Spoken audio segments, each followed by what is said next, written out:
Welcome to another Warhammer Fantasy Reaction. This time, we're gonna learn about the Great Horned Rat's goofiest little clown, Thanquol. Enjoy! Yippee! Okay, we got it. This is another Skaven video. It's about the Horned Rat. We watched the Skaven clans, Skaven weapons. So I'm slowly piecing together all of the Skaven lore and information, and I will probably forget some of it, but I'm trying my best. Because Skaven are cool. So let's see. Hopefully the volume is good and we could just zoom right into it right away. A lot of characters in it. Shocking, I know. Also surely shocking to you is that people tend to like some of these characters quite a bit. I myself, of course. Okay, volume's good, right? The Horned Rat's Funny-Silliest clown fighting its toughest, hardest battle fights. This is quite the title. Thanquol. Okay, the Great Horned Rat is a massive goblin core god. I am so excited to learn about it. Hi, homie. I'm so excited. All right, let's go, gamers. Let's go. I'm partial to the Prince and Emperor of Reichland, Karl Franz, but there's plenty of other characters that have cults of personalities around them as well. Just ask someone who's read the Night Lord's Omnibus. They'll scream at you about Talos for so long you'll think you've ended up in Whiterun by mistake. Everyone will argue to you about why X character they like is actually the greatest fella to ever exist in Warhammer. It's just how it is. Even Iron Hands fans can somehow argue for hours about how Ferrus Manus is interesting. It doesn't matter how prominent a character actually is in these settings. They all have their rabid fans. I mean, yeah, that's the point, right? If you're a fan, you gotta talk about how cool they are. Even if they're, like, actually terrible about poor Ferrus. I don't know anything about these characters yet, so I'm like, But one stands above all of them. There can only be one character in Warhammer that is truly the greatest of them all, and in this case, that title does not go to an Ultramarine. For this character, we must delve deeper. We have to enter into the layers of Skavendom to find him. Yes. For where else can we find the greatest character if not in the greatest faction? From wizards of boundless power to warriors of unparalleled might to even Gotrek and Felix themselves, the mightiest duo to ever grace Warhammer, all have been equally unable to rid the world of our true hero. The one, the only, Grey Seer Thanquol. In him you will find true bravery courage, endless magical might strength, and only the finest of tactical strategic minds to ever be seen in the universe. Today, we talk about not just a silly rat man, but the silly rat man. The silly rat man. I think they told us a little bit about him in the original video. I think I don't remember a lot of it though. I don't remember a lot of it.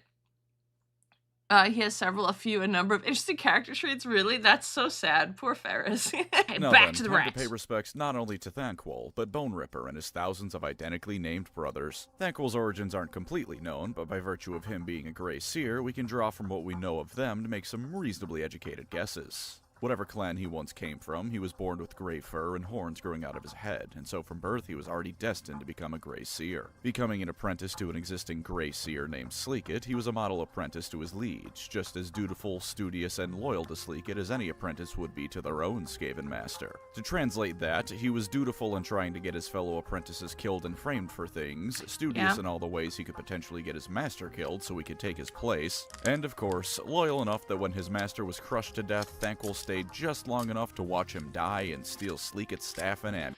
I was gonna say, that sounds pretty right. They're like, oh, they were pretty, I was like, oh, they probably stayed long enough just to make sure they had to learn what they had to learn, and then, because what's being a Skaven without, stabbing someone or deleting someone in their honor, you know what I mean? You know what I mean? So he could become a Grey Seer instead. Naturally, yes, Thanquol played a part in his master's demise. He's a Grey Seer, of course he was involved in his master's death. Yeah.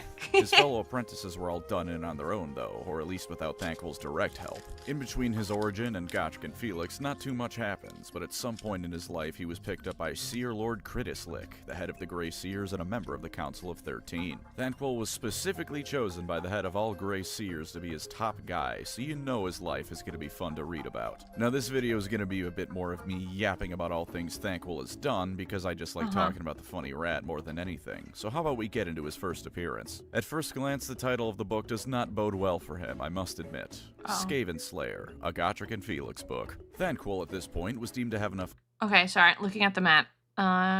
So this is just part of the book, where it says everything is? Drill bombs, serums. Is this where they live? Nuln? I see, does this say there's sewer entrances? There's, palace, Morris Hill statue of Magnus the Magnus! I know that guy! I mean, mostly because it's my cat's name, not related, but I know I've heard of him. That's Nuln. Nuln's a human city in the Empire thing. Do the Skaven live, like, underneath it? Because there's sewers and stuff. It's an Empire spot, human settlement. Oh, that's kind of sad. I was trying to learn things. I'm like, oh, wow, look how they navigate. Whoa. That was a lie. Okay. All right, so I'm assuming that they're going to beat up the Skaven because he says he doesn't start off well. Okay, let's see what he says. Importance to the Council of 13 and Kratislik to be given command of the Skaven invasion of the imperial city of Nuln.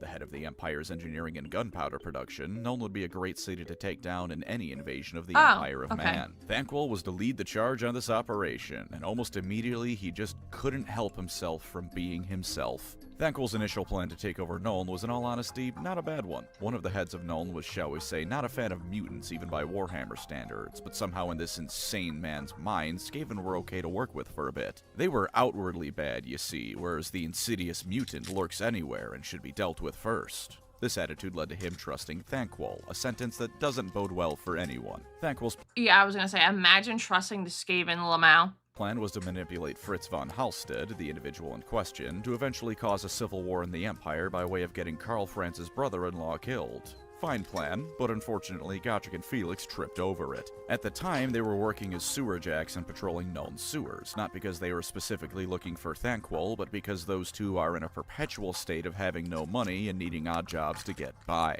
And eventually they found Fritz speaking to a Skaven, eventually found out his identity, and tracked him down and killed him. Thanquol's part in this was to fight Felix, watch as Gotrek ripped his pet rat ogre in half with a single blow, and then wisely chose to be anywhere but where those two were at. But the Nuln saga continues, friends. Thanquol, as any good Skaven leader does, had underlings, most of the important ones from the various great clans of the Skaven. Molder.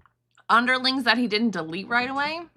Sus. Scryer, all the big hits. These underlings started coming up with plans to take over Nuln, which would be great for anyone else, but for a Skaven leader, that's basically the end of the world. Those underlings will get the credit and alert the Council of 13 that Thanquol doesn't deserve to be in charge anymore. So Thanquol starts mailing Gotrek and Felix letters telling them about every single plan the Skaven are going to be working towards, because it can't be the Skaven that succeed, it has to be him, Grave Seer Thanquol, to take down Nuln. And because it's Gotrek and I mean, to be fair, if people are going to betray us and be like, yeah, you're not fit to be a leader, I would do everything in my power to be like, psych.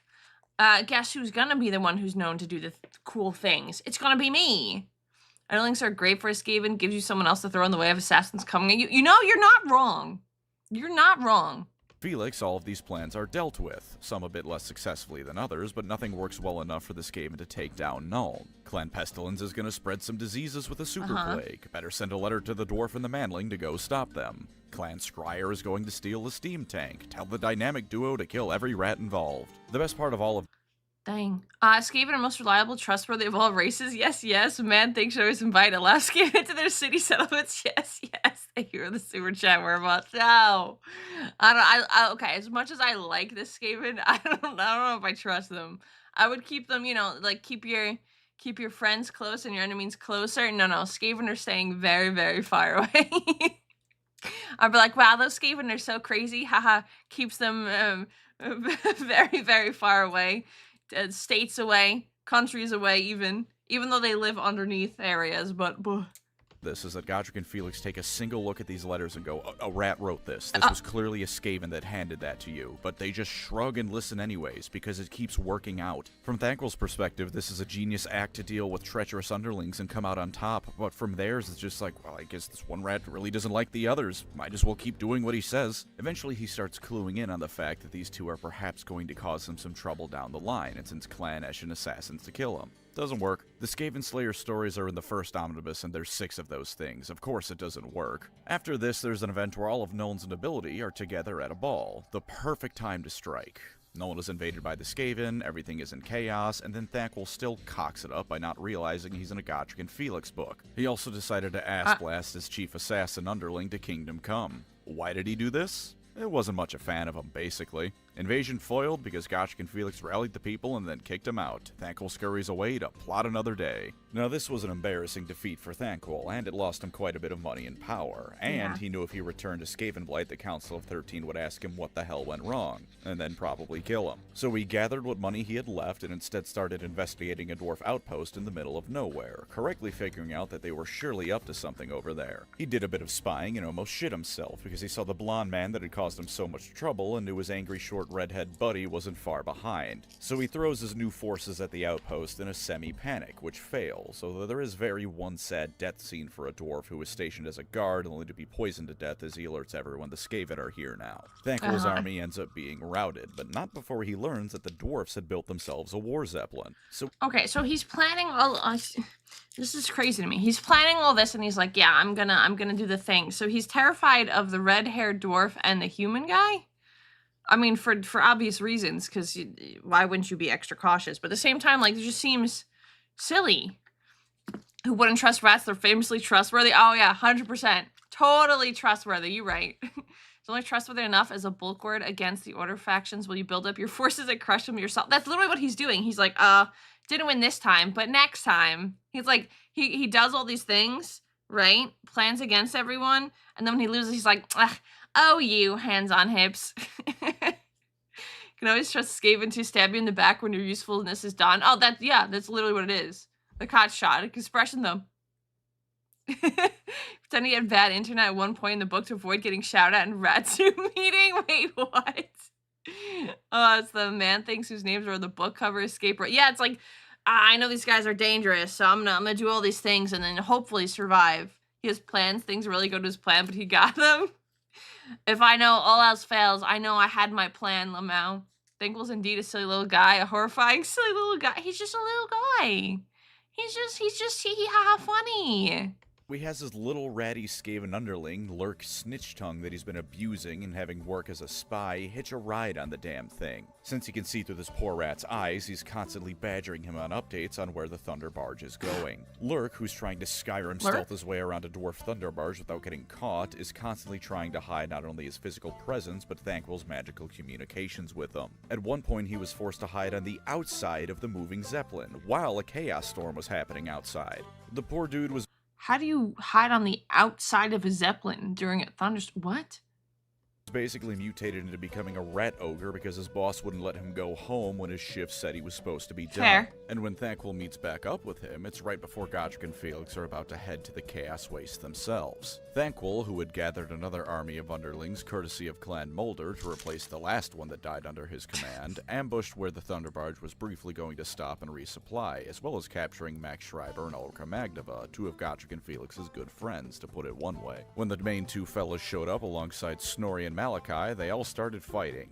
Thanquol is himself, so of course Max and Ulrika were freed, and then Max and Thanquol started magically wrestling over the airship. And while I haven't really focused much on it, I need you to understand that Thanquol is an absurdly powerful wizard when he's at the top of his game. Right. Especially after he's chowed down on Warpstone, he can blast damn near anyone out of his way, even if he might need a bit of a breather afterward. So were it not for Lurk suddenly surprising him and Snorri and Gotrek approaching him to disrupt his focus, he probably would have ripped the finest piece of dwarf engineering out of the sky. Even when Max joined the fight, the human wizard noted that Thanquol was absurdly powerful and he needed all of his focus to win. Eventually, though, Thanquol was beaten, and he fled this encounter with a teleporting spell after he Dang. Saddest words. He was beaten. Can I get an 07 in the chat? realized that Gotrek was about 10 feet from him with murder in his eyes. Thanquol reappeared back in reality alone some distance away and realized that once again every one of his underlings, and for that matter all of his money, was gone, and he had no idea how to get back to Skavenblight. Lurk showed up, which wasn't really good news for Thanquol, because he was about as happy as anyone could be towards the person who made them sit outside in a rainstorm from hell. But Thanquol threatens to blast him with magic, so instead of fighting, they wander around, discover that a massive chaos horde is invading from the north because it's Warhammer and that just happens sometimes, and they end up in Clan Molder territory. Lurk proceeds to go and start a revolution in Hell Pit by claiming he's the Horned Rat's son or some shit, while Thanquol gets thrown in jail because one of his underlings from Nuln survived and wasn't terribly happy with— See? Tried to delete his underling. Underling said nah, and now he's thrown in jail. Can't even trust your underling, Sag. with them. Thanquol's trying to desperately explain that chaos is coming, everyone, and the dude he's talking to is just like, yes, how very intriguing. Have you considered we don't care and I hate you? But Thanquol is Thanquol. Have you considered we don't care and I hate you? Dang. I'm gonna start using that now.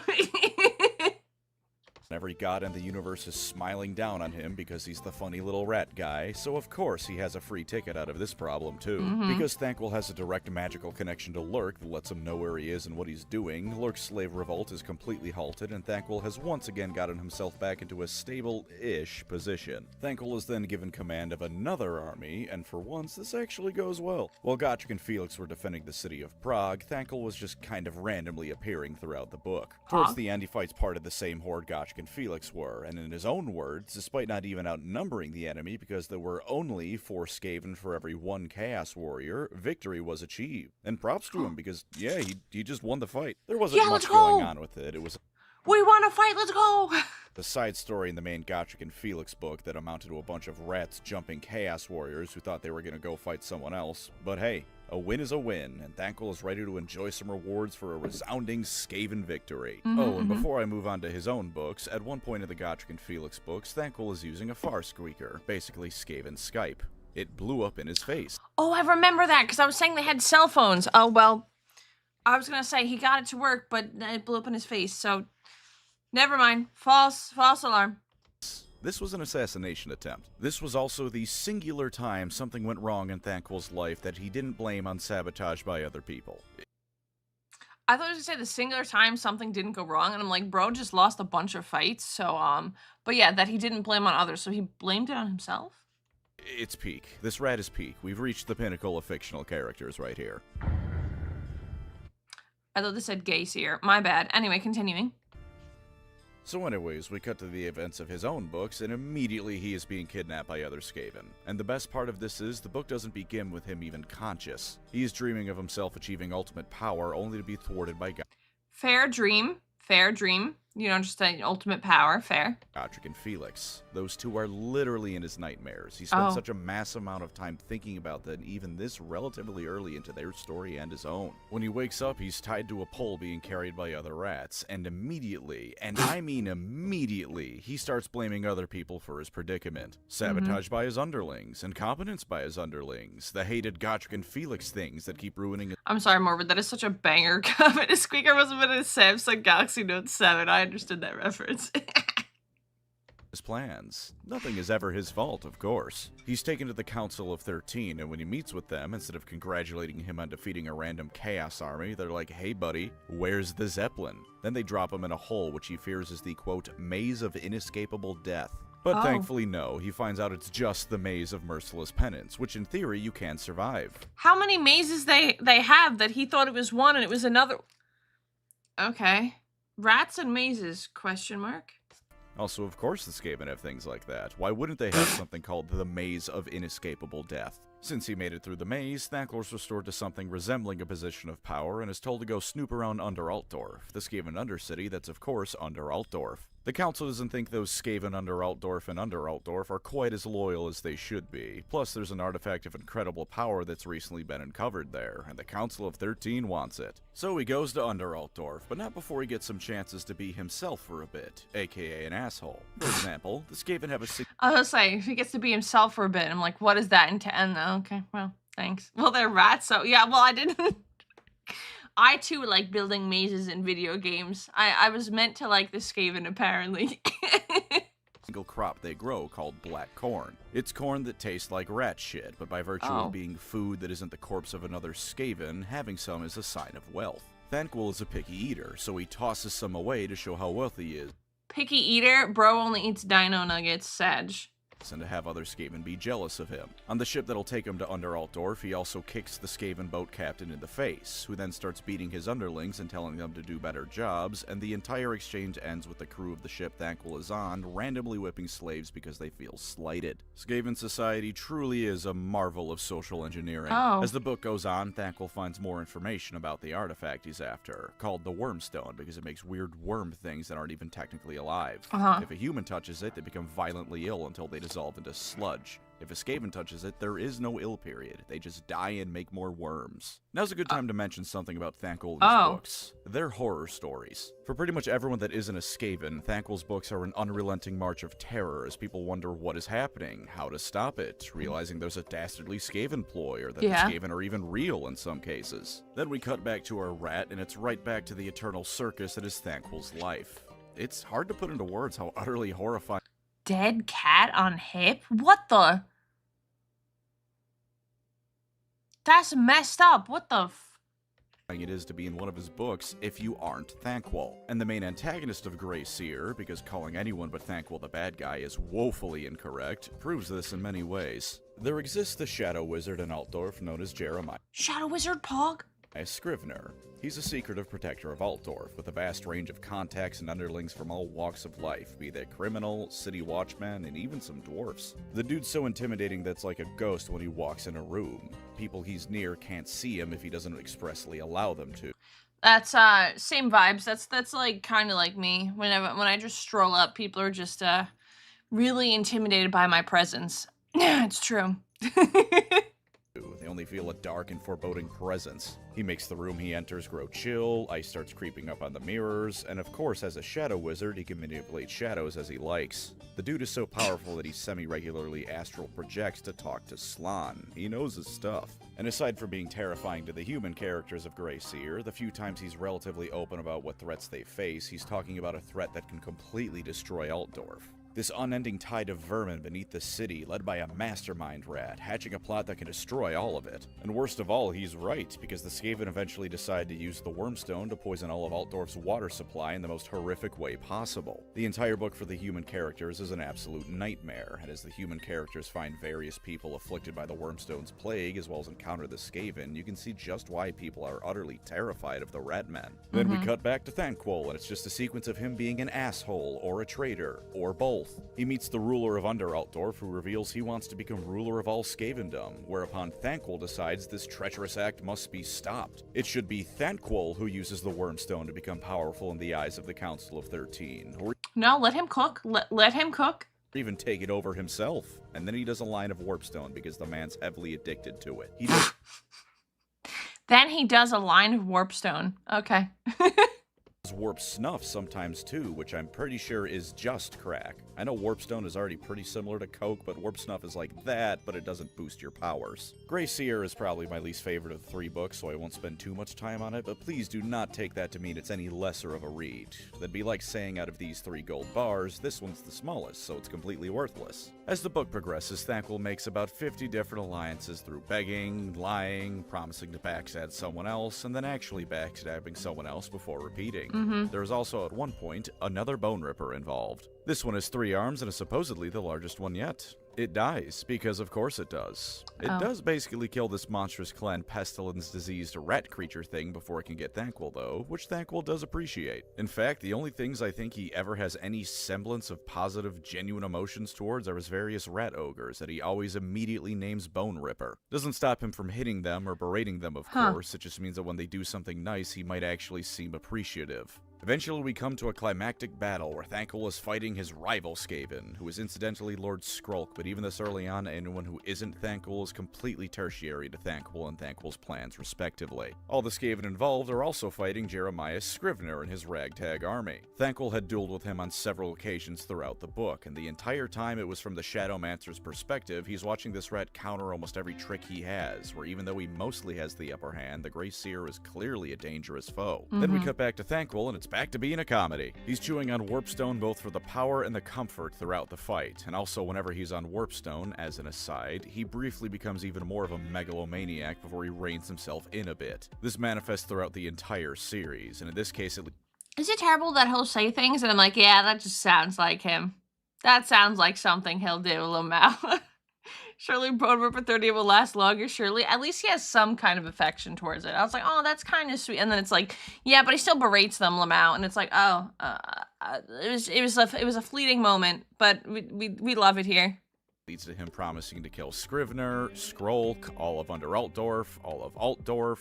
If Thanquol is railing a line, he's ready to fight the entire planet. In this book, he's also the Skaven version of Batman, because he bought a bunch of good luck charms, magic scrolls, and magical amulets that maybe half of which are actually magical and he didn't just get scammed. He loses the final fight of the book, but he whips out a teleportation scroll and just dips. And the way the book ends truly, oh good lord is it funny. Thanquol teleports out with barely a clue where he is, and he's surrounded by cats for some reason. Obviously, not doing great after everything that had just happened.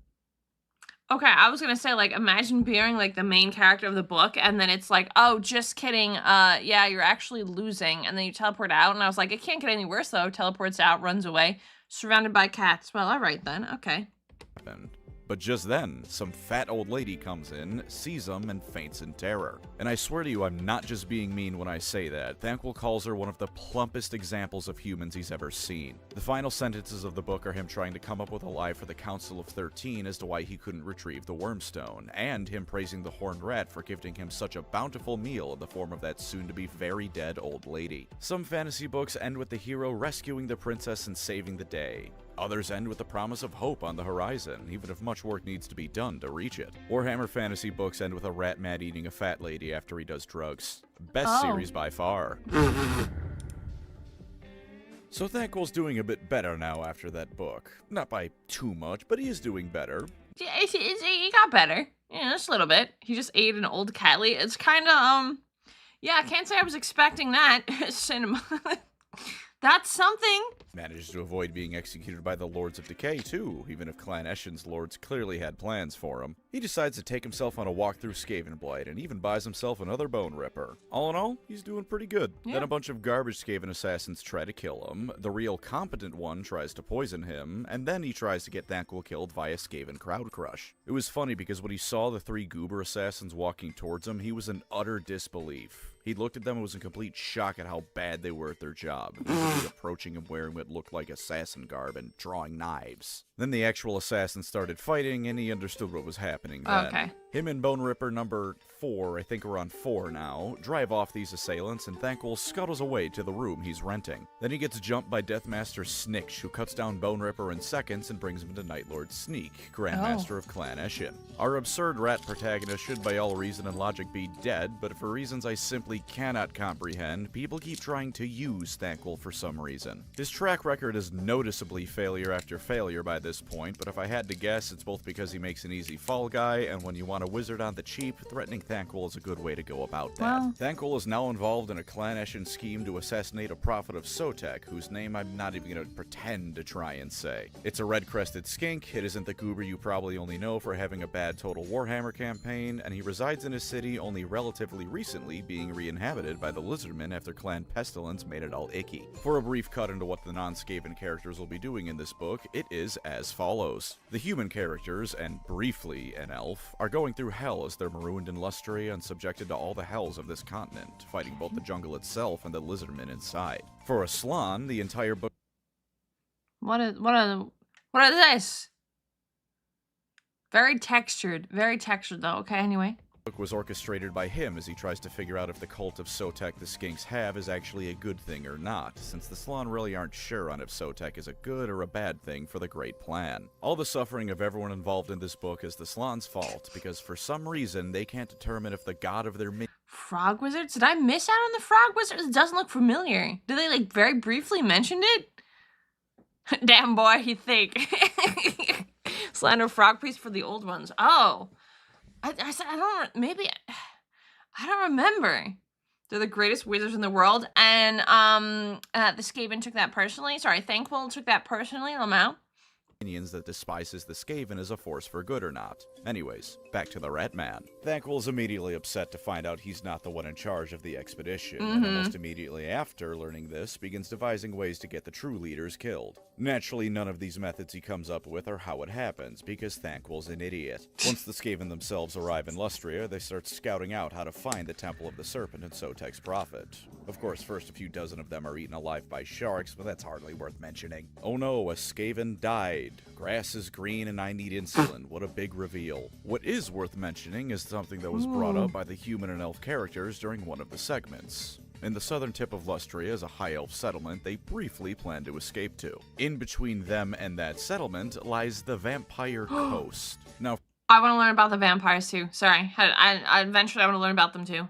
for the humans, because by the time they do anything productive, the elf has been murdered by skinks, this is not an issue. For the Skaven and Thanquol, this is an issue. Because throughout their bumbling in the swamps, they trip over a particular bit of swamp infested with zombies that start eating them.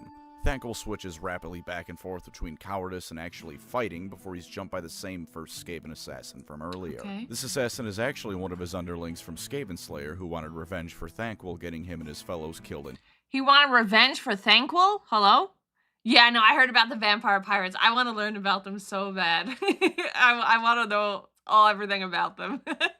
So eventually when we get through all the Skaven stuff, I'll go through like the vampires, and then there's, what was the other one that I liked?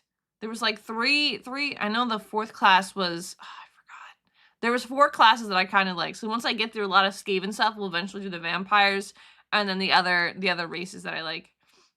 Oh, Tomb Kings, yeah, Tomb Kings. I keep forgetting the Skelly Boys, my bad. And then there was the, I don't remember the 4th one that I was like, maybe interesting. I forgot what it was. Humiliated. And the thing is, this whole time, Thanquol's putting in the work. He basically goes full red rage and brutalizes a bunch of zombies, and he manages to bash the assassin in the face and cause them to be dragged down by the zombies. Thanquol, when he locks in, is apparently an incredibly deadly Ain't no way he locks in. What the? Egyptian zombies? No, it was the, it was like the Chinese one, right? Because they had like dragons and stuff, and I was like, that's sick. That was like the 4th one that I was like maybe interested in. Yeah, but so far it was Skaven, vampires, and then I keep calling them Skelly Boys. I should really Tomb Kings, the Tomb Kings. Melee combatant. He also has one of my favorite moments ever. When the assassin jumped him in the swamp, he has a brief moment of contemplation afterwards and goes, wait a minute, I know exactly who the assassin is and who's trying to kill me, and then proceeds to blame entirely the wrong Skaven for this. He goes insane in melee again, too, as everyone— Yeah, the cafe, yeah, they seemed cool. So I keep forgetting their names. I'm so sorry. gets to the Temple of Sotek over the story's course, there's naturally both lizardmen and spawning pools to make more of them. Thanquol eventually captures the human characters to allow him entrance into the temple, because he needs a human to destroy the anti-Skaven wards around it. They get in and discover that there's a massive, sacred snake at the center of the temple. Thanquol ends up being vaguely involved in getting the other Skaven killed, because while as Skaven they can plan backstabs with the best of them, Thanquol might as well have the divine protection from the horned rat, and no one can really hurt him. Eventually it comes down to Thanquol and one of the humans who had been forced into the temple by Thanquol. He saw the human surrounded by lizardmen, realized he was going to be next if the human died, and went utterly ballistic. He slaughtered dozens of skinks in melee combat while Boneripper was fighting a Croxagore. There's a new Boneripper, by the way. It was a rat ogre one of the previous leaders owned. Boneripper number 5, Sag. Until Thanquol decided it was his now. There was a lot of threatening and blackmail involved. I wouldn't worry about the specifics of how he acquired this one. It's not long for the world. Once that was dealt with, Thanquol and the human began searching for another human, because Thanquol knew he needed the first human as insurance, and so did the human in question. They eventually find said captured human, and so they relied on each other to like take the fall. Interesting. Ruled by dragon. Yeah, the terracotta things were. That's what really got me into it. I was like, those are interesting. So eventually we'll go through all of that, but we have a lot to get through. Thanquol immediately makes a break for it. The human he was with shoots the Prophet of Sotek because the skink was about to do that Indiana Jones rip your heart out of your chest move on his kind of girlfriend, and Thanquol just booked it. The human he was traveling with and his kind of girlfriend go do their own thing. Does not end well, spoiler alert, but Thanquol and Boneripper, oh, this pair isn't done, because they begin tracking the assassin who had survived the zombie mud pit back to the ship that carried them there. Surprisingly, they track him back to the ship, and not only did the assassin not sail away already, but he was already dead. On the downside, though, he was dead because those zombies from earlier boarded the ship and killed the assassin.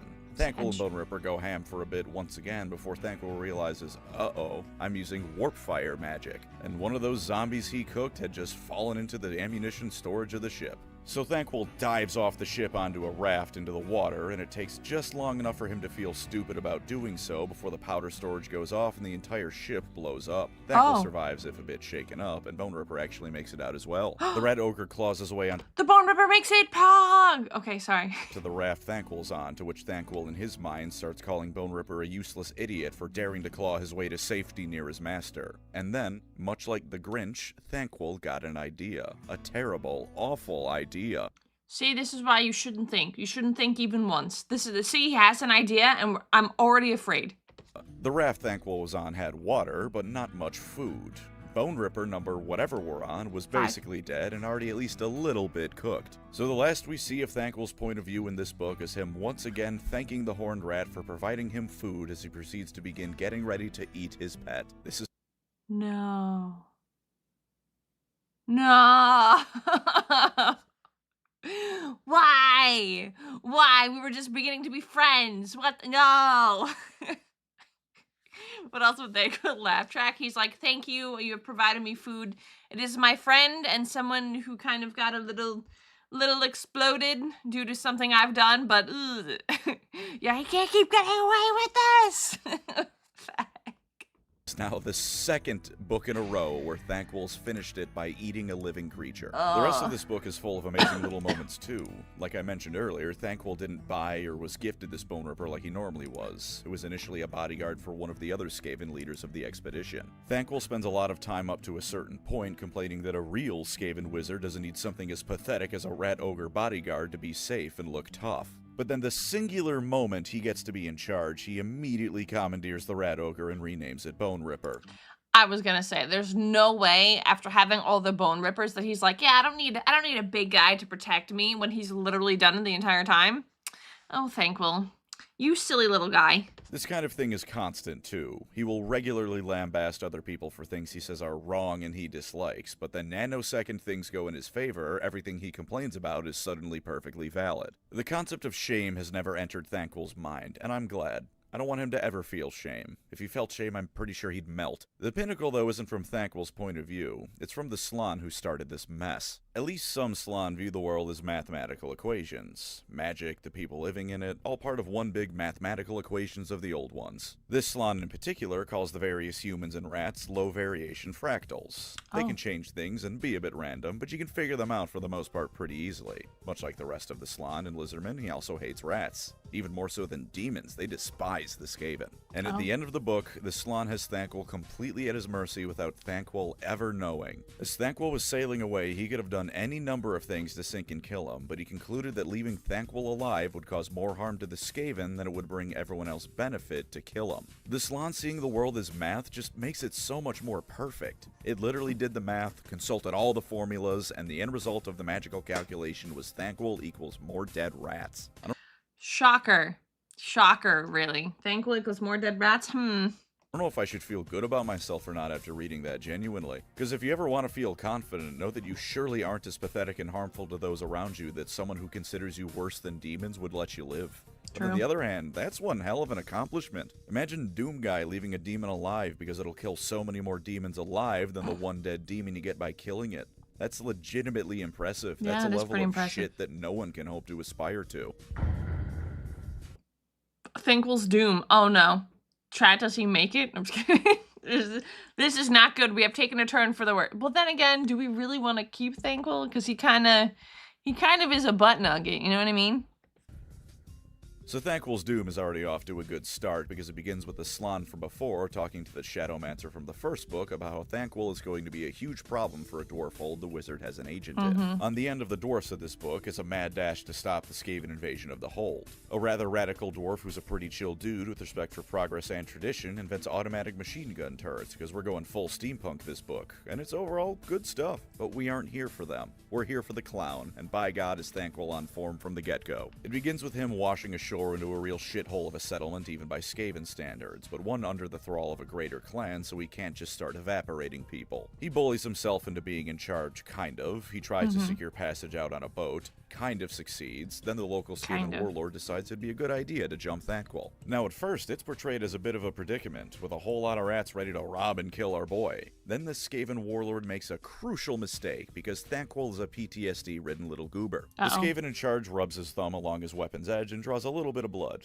It's a nothing action. It's at most a little idle tick the Skaven warlord apparently has. Unfortunately, another character who does the same thing before a fight is, of course, Gotrek Gurdison, and Thanquol very well remembers it, so he freaks out and evaporates the dude on the spot with magic. Some dwarf slaves break free, Thanquol starts braining people with his staff, the slaves start killing Skaven, Thanquol commandeers his new boat and heads to Skaven Blight. Now, have you ever read, like, poorly written fan fiction or something where the author's self-insert character meets Yeah, Twilight, anyway. all the established ones, and everyone loves them because of Mary Sue stuff? Well, Thanquol is kind of like the inverse of that. He meets plenty of big-name Skaven characters. He's been around the block. He met Lord Skrulk in his first book, who tried to kill him. He met Deathmaster Snikch, who very easily could have killed him and only didn't do so because Slaaneshi could use him for their goals. And shortly into Thanquol's doom, we start meeting more characters. Thanquol has learned by this point from the various attempts on his life, and once he's reacquired himself a bunch of new minions and bodyguards, he starts taking various back alleyways to get to where he's going. I can't fault him for his caution. Legitimately, Thanquol can be dangerously intelligent sometimes. It's like he's the uncanny valley of intelligence. If he were even the least bit smarter, he'd be the single most dangerous being in existence. Yeah, imagine Thanquol actually being smart about actions, Lamau. Would you intend to be down to either stream or make a video series out of a co-op Total Warhammer 3 campaign if you like strategy games? I would probably be terrible at it. I'm terrible at board games and keeping information, so probably not on my end, but maybe Tetra would? I'm not sure. It would be cool, but we're also kind of a little occupied with baby. Otherwise, I'm saying together would be kind of awesome, but at this point in time, I don't think I'd be able to do it. But thank you for the super chat. Thank you. Distance. Archaon wouldn't be the Ever-Chosen, it'd be this rat. But he's missing those last few IQ points to clear the valley, so he slides back down into being the world's biggest idiot. Anyways, the alley plan doesn't work. Snikch shows up and kills all his servants and tells him to say nothing about his involvement in killing the prophet of Sotak. And God bless his little rat soul, in this moment Thanquol was just utterly confused. Not even in a how can I spin this to my advantage and get out alive kind of way. He was just genuinely unable to understand why this should be kept a secret. He even says the words almost verbatim, but I did kill the prophet of Sotak, because like I said, we couldn't clear the uncanny idiot valley, so Thanquol really hit Snikch with, but I did have breakfast today. When Snikch leaves, Thanquol's bodyguards are all dead, and it turns out his servants actually lived. They just stole all his belongings during the fighting and dipped, and then he gets kidnapped again. Back to the Council of 13, back to being used by them for their own purposes. He was already being strong-armed by some other Skaven into assisting them assault the dwarf hold I'd mentioned earlier, and now...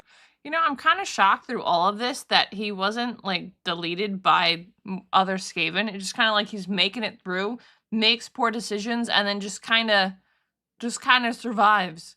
Now the Council of 13 is telling him to keep doing that, but for their own schemes. And then, the party gets ambushed during transit to the hold, where Thanquol bravely trips a clan rat over and uses him as a human shield. He decides that won't actually work because the weapons firing at them are blowing cannonball-sized holes in Skaven, so he pushes the other rat forward and then scurries away. Turns out this latest ambush was orchestrated by none other than Ikit Claw himself, who showed up with rats wearing power armor. Thanquol does at least get an inverse Caiaphas Cain moment. He scurries back out of hiding, and all the assembled rats, even the scryer ambushers, look at him with awe and a little bit of dread. In his mind, it's because he thinks his legend has grown so much that all who see him bow in subservience. In actuality, it's because the scryer rats thought they lit him on fire, and it appeared like he just shrugged off their warp fire throwers. Neither of these things are true, but all of reality conspires to keep Thanquol around, so it's best to just roll with it. Thanquol immediately begins trying to showboat, only to be shut down at every turn. The Skaven earlier had at least given him a, quote, gift bribe in the form of the first Boneripper resurrected with the Scryer technology, which he naturally once again calls Boneripper. Thanquol, after the ambush, tried to pretend he took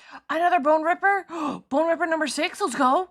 told Boneripper to not harm the scryer rats, only for Ikit Claw to laugh and tell him this one has a shutdown valve that prevents it from hurting any members of Clan Scryer. Oh. Thanquol then proceeds to look increasingly stupid as he keeps trying to see what Ikit Claw had hidden under a tarp. He looks increasingly stupid. Wow, that kind of sucks for Thanquol. Okay, rip.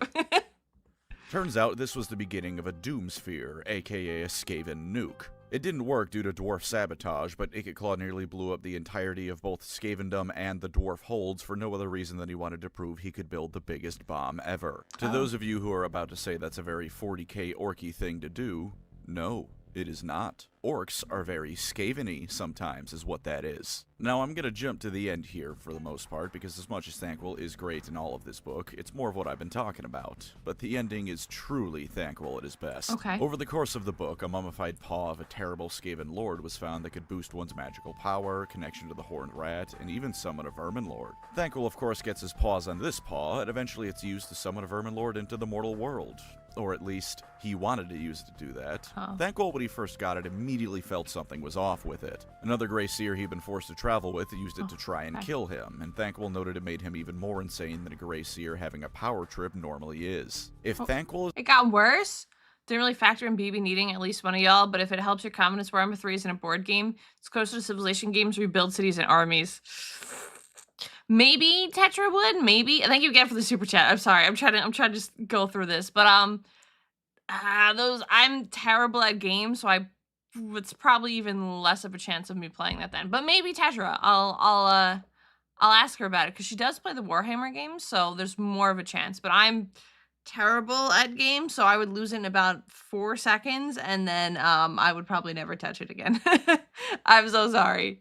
Noticing you've gone crazy, something is terribly wrong with whatever is doing that to you. So he mostly just stored it in his pocket and used it to make threats. Moving to the end of the book, Thanquol has ended up coming into contact with the Clan Moor's army led by Queek Headtaker, because at this point the Thanquol books are all an excuse to have well-known Skaven characters try to beat the shit out of our boy. Queek tries to kill him, and at one point when Thanquol says that's rat heresy, he tells Thanquol that Queek has given many heads, and so the horned rat won't mind him killing just one Grey Seer, which is both cool and terrifying to Thanquol. As Queek and Clan Moors begin assaulting the dwarf hold of the book one more time, Thanquol realizes he's almost certainly screwed between the dwarfs and Queek actively trying to kill him, so he uses the mummified Skaven paw to bring forth an ancient vermin lord born of the powerful seer of legend. Except it was a little bit tampered with. It summoned a greater demon alright, but instead of a vermin lord, it summoned motherfucking Skarbrand. Queek immediately runs away and gets— Wait, is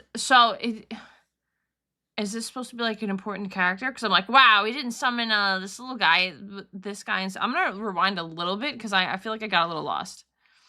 So he uses the mummified Skaven paw to bring forth an ancient vermin lord born of the powerful seer of legend. Except it was a little bit tampered with. It summoned a greater demon alright, but instead of a vermin lord, it summoned motherfucking Skarbrand. Yeah, so I'm assuming is worse / scarier. That is the corn demon. Oh, it's the most powerful bloodthirster of Khorne ever. Someone named Greater Demon of Khorne instead of generic Greater Demon of Skaven. How do you mess up that bad? Yeah, I was gonna summon a little guy, but whoops, didn't SpaghettiOs and summon this guy instead. No big deal. No big deal, guys. Don't worry about it. Okay. Queek immediately runs away and gains an even greater hatred of Grey Seers than he already had, and Skarbrand just starts axing people left and right. The dwarfs and remaining Skaven go insane until the main dwarf character of the book can drop a statue of Alaya on Skarbrand's head, and even then Skarbrand still has time before his total banishment to basically tell Thanquol to give him a call whenever he wants. Skarbrand gave Thanquol a murderous booty call to reiterate that sentence. The book ends with murderous booty call. Okay. Words I didn't think were going to be strung together. Thanquol skittering away once again, offering prayers to both the Horned Rat and Khorne himself just to cover all his bases. But not before he blasted the dwarf who killed Skarbrand with magic to make himself feel better about the entire mess. And hey, on the bright side for something in these books, the rebuilt Boneripper lived. And since it was the reanimated corpse of the first one ever, technically this removes one dead Boneripper from the tally. Okay, Poggers, I know someone mentioned before it was the reanimated version of #1, so the first Boneripper lived. Let's go, Poggers! Progress. Thanquol goes swimming, plus the end times, plus Age of Sigmar. Okay. Thanquol would go on to do his normal thing from here, of falling almost completely from grace only to somehow claw his way back to being entrusted with entire armies and stashes of wealth. How he does this, no one knows. He's simply too garbage to actually fail, because it loops around into him being unstoppable. In the Gotrek and Felix novel Elf Slayer, Thanquol decided he was done living in fear of the dynamic duo. So he tortured Felix's dad and information as to where he was and then killed him. Then he started sending waves of Skaven assassins after Gotrek. I should be shocked that they, like, capture people and hurt them, but it gets me every time. It gets me every time. And Felix. The latter thing was unsuccessful, as you could no doubt guess, but the former resulted in Felix eventually taking on almost dwarf levels of vengeance seeking against our rat boy. Thanquol hatched another plan, however. Learning that the duo was mucking about in the swamps of Marienburg, he managed to have them captured and brought aboard a Skaven submarine. Don't ask about that. The Skaven has submarines, I guess. I'm asking about the Skaven submarine. Hello? He finally has our heroes tied up, and does he revel in it. He starts bragging about all the torture he's going to inflict on them, how he's going to make them suffer as they made him suffer, 20 years of indignation at their hands and their hands alone. To Thanquol, this duo was ultimately responsible for every single thing that went wrong in his life, be that directly or as a result of them foiling prior plans of his. And right as he's really getting into it, Felix asks Thanquol who he is. And in that moment... I'm sorry, what? You have been my downfall. You are the reason I have failed at everything. The opponent, who are you, he literally got a megalold. That is so painful. Oh, that hurts me. Yeah, that is emotional damage. He got a megalold. Imagine going on this huge speech. You have been my downfall. You are the reason why I'm failing at life. How dare you? I have been fighting forever. And they're just like, who are you, Lamau? Same vibes as the worst you could say is no. Oh God. Now I feel a little bad. You could hear the world come to a halt. You could hear the singular gear in Thanquol's brain screech to a stop as he tried to process what's going on. It was as if he couldn't decide if he heard Felix correctly, or if all the warpstone and warp snuff he'd taken over the years was finally taking its toll on his health. And then Felix double-checked with Gotrek to see if the dwarf knew who Thanquol was, only for Gotrek to respond with, "They all look the same to me, manling." And in that moment, Thanquol broke. Not for long, because you can't keep him down, but he simply did not know how to process the fact that his most hated enemies, who to him were constantly foiling his schemes to spite him, had no idea who he was, and every time they did so, it was basically just a random encounter. The rest of him in that book is him zoning in on trying to capture the artifact Gotrek, Felix, and the other characters of the book were searching for, which not only fails, but the submarine sinks, Gotrek and Felix get away, and Thanquol has to survive the ocean's currents once more. He failed to kill his nemesis because he got greedy, but that was fine. This was just one more setback on Thanquol's inevitable rise to power. He may have lost a hand in the process, but between his magical amulet that regenerates wounds that he just has on him and his own power, even that was just a temporary problem. And out of Quickest ego in the history of Skaven, poor Thanquol. Yeah, I mean, he was a butt nugget, but he didn't deserve that. They were just like, "You're my rival," and they were like, who? That is so sad. I'm so sorry. They were the super chat biotech.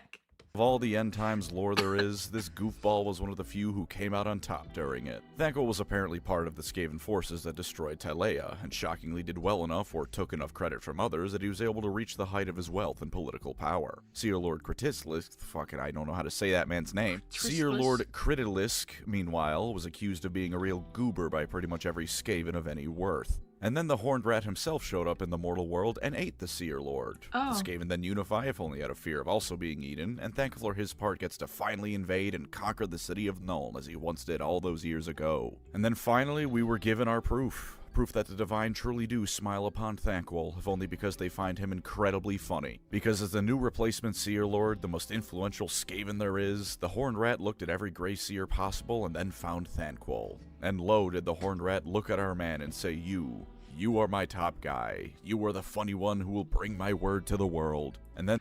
Is he the funny guy because he failed so often? I mean, I guess it's good in a way so he doesn't get, like, eaten or whatever. But, like, it's like, you are funny, little rat man. You make me laugh. You're my favorite. Thanquol was the new Seer Lord. The Vermin Lord Screech Vermin King gives Thanquol a new and improved Boneripper. Thanquol forges the... He got a new Boneripper pog! That's what you get for getting the favorite. Now we're to like number 7, even though the first one's still technically alive. Let's go! Gave an alliance with Archaon and Chaos, and as the end times reach their zenith, Thanquol alongside his god helps drag Skavenblight into the warp. He did it. He became the Skaven of all time. Now, in Age of Sigmar, we didn't have word on Thanquol for a bit. But what we did have, eventually, was word of a mysterious figure of power and influence, a being known only as the Grey Lord who demanded fear and obedience from his underlings. When we first learn of this being, we're told of a character commanding some pretty powerful people, and surely only a figure of true might could command such respect, and shit, it's Thanquol, isn't it? It's gonna be Thanquol. Thanquol nearly destroyed the city of Hammerhall, which is one of the most important cities for the forces of order in Age of Sigmar. It seems he's finally become the feared and renowned Skaven leader he was always meant to be here. But the flip side of Thanquol being blessed to never die is that he's cursed to never actually win in the end, because just as he made it to AoS, so too did none other than Gotrek Gurnison. Immortal, but he can't win. Sad, sad times. Himself. No Felix, but the dwarf has come back with a vengeance, and now he sees Thanquol as a proper enemy. Thanquol has the freak out to end all freakouts as he learns Gotrek survives, and an uncountable number of years worth of PTSD crashes onto him all at once, and orders the dwarf to be killed immediately. The two clash in the book Blood of the Old World over a realm gate that leads to Warhammer Fantasy, and while Gotrek gets a tearful goodbye with Felix through the rubble and the portal, Thanquol does what he does best and runs the hell away. Now he plots and schemes anew, waiting to once again try and achieve total dominance over all there is. Also, he saved all of Skavenblight from drowning in AoS. He ran away afterwards, though, not only because he was afraid other Skaven figures would have him killed for his success, not only because his plans killed so many Skaven that even the other rat men thought it was excessive, but also because he might have had a part in Skavenblight being flooded to begin with. And also there were zombies as part of the flood. There goes my hero. Do or don't Thanquol. Uh-oh. For lore positives of Thanquol, all of them. He is the Skaven. If you like Skaven, you should like Thanquol. He is him. Okay, chat? He is him. There's nothing else to be said here. If you as a Skaven player somehow don't like Thanquol, you need to forfeit your Skaven army immediately. Horned Rat casts 10,000 curses of brain explode upon you. But beyond that, if you want an army that will always destroy the enemy, you want Thanquol leading your army. Let's say you somehow play the worst game of Warhammer ever conceived. You don't destroy a single enemy model and get tabled turn 3. Doesn't matter. The aftermath of your tabletop match's lore will be something Thanquol had planned going horribly wrong in a way that causes all of his enemies to simultaneously go insane and then blow up. Thanquol getting a victory isn't the thing you have to worry about. It's how he loses that's gonna bring low your enemies. Although, of course, a loss. Wait, making a guess. Does he lose by exploding himself? Because that'd be funny. He is him, he has been him, he will continue to be him. Real. For Thanquol isn't truly a loss. It's just one more setback on the road to endless glory. Know in your heart that when Thanquol has been deployed to the field of battle, he can never truly lose. He simply postpones victory a little while longer. Even if his model is destroyed, it's fine. It's simply one more Boneripper to add to the pile as he scurries away. For rules positives and current AoS. Wait, see, this is what I like learning about. Okay, Staff of the Horned Rat. This is Thanquol on Boneripper. Thanquol's monstrous rat ogre Boneripper pulverizes enemies that are dare stray too close. Roll a die on a 3 to 5 mortal damage on a 6 what? It doesn't miss if it's a 1. Where's Vermin Green Warpstone Amulet? Meld. Oh, he could heal too. Okay. So to craft it from a scrap thief from the Horned Rat's lair, Thanquol's staff thrums with malignant potency. Add 1 to crafting rolls for this unit. He can inflict madness. Visible enemy unit within 13 inches of this unit to be the target, then make a casting roll of 2d6. Okay. So, but is there a roll where he can run away? No, I'd rather not be Thanquol. What? You have to use Thanquol. Those are the rules. You like Skaven, you have to like Thanquol. Those are literally the rules. Literally the rules. No women want him, but all men want to be him. Lamau. Okay, so work for Brazier's companion. Okay, so it seems, I mean, I don't really know much about it, but he seems pretty good. There's no, I'm waiting to like read the thing where it's like, oh, if you roll a 4, he just explodes. My bad. I was waiting for it, but nothing. Oh no, I like Thanquol, but I want to be him. What do you mean? Yeah, the greatest. Yeah, you want to be rat failure? Come on. 4th edition, Thanquol has 8 inches of movement, 14 health, 5 control, and a 4-up save, as well as a 5-up ward save. Surprisingly tanky, even by non-Skaven standards. He's only a power level 2 wizard, which he no doubt finds incredibly insulting, but he rides forth on Boneripper to make up for these flaws. Boneripper's able to brutalize enemies quite alright. His warp fire projectors are a nice way to get some ranged damage in on an enemy closing in, fairly reliably hitting and being quite reliable at wounding. His fists are a bit less accurate, but wound just as easily and deal 3 damage a pop, while Thanquol hitting you in the face with his magic staff is definitely less reliable, but potentially just as deadly with D3 damage. He's gone berserk in melee throughout his stories, remember. Just because he's now old as hell doesn't mean he's any less deadly. As for his special abilities, his staff gives him +1 to casting rolls. Nothing flashy, but always an ability you love to see. He has an inbuilt spell that makes enemies unable to use commands and start beating each other to death to deal damage, and since it's flavored as him causing madness, I choose to believe it's his enemies realizing they're facing the mortal realm's most destructive moron and going insane over that. Once per turn during a combat phase, he can inflict anywhere from a D3 to 2d3 mortal damage on a target he's currently fighting, and at the end of a turn, he gets to heal D3 wounds. That first one lets Boneripper smash damn near anything he's in melee with into... At the end of any turn, he gets to heal. That's kind of crazy. This should be an if he ever gets defeated, there should be a chance to run away. I'm just saying, that would be hilarious. Paste, and the last one is just free healing. There's never a time you won't appreciate free healing. For lore downsides, nah, I ain't doing that today. You get no lore downsides with Thanquol from me. I love him too much. As we've already determined, if he loses, it doesn't count, and if you kill him, you only killed Boneripper. Loses, it doesn't count. See? This is a rat after my own heart. Yeah, I may have lost, but you only defeated my Boneripper. It's not me, Lamau. Yeah, and there's no lore downside. We love our funky little rat boy. Number 40,000. Any further potential downsides you can think of for Thanquol, such as your army being led by a massive coward who regularly gets his own underlings killed, is propaganda slander by the most vile of treacherous minions and rivals. Yes.